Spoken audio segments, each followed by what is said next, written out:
Basic mass percentage కనుక్కోండి అన్నప్పుడు question చూడండి ఏ విధంగా ఇచ్చారో. Calculate the mass percent of A sodium hydroxide.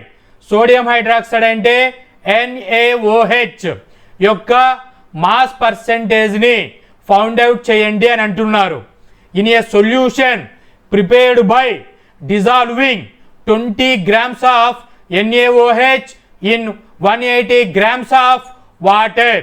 So క్లియర్గా ప్రాబ్లంలో మాస్ ఆఫ్ సొల్యూట్ 20 grams ఇచ్చారు, మాస్ ఆఫ్ సాల్వెంట్ 180 grams ఇచ్చారు. సో ఇక్కడ మనకి సొల్యూషన్ అంటే ఏమేమి వస్తాయి, సాల్వెంట్ ప్లస్ సొల్యూట్ని యాడ్ చేస్తాము. So 20 grams of solute 180 grams of solvent is called as solution. Total mass of solution is equal to 20 + 180 200 grams వస్తుంది.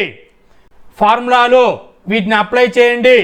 Mass of solute 20 divided by total mass 200 into 100. చూడండి denominator న్యూమిరేటర్లో 2 zeros 2 zeros 2 1s 2 10s 10%.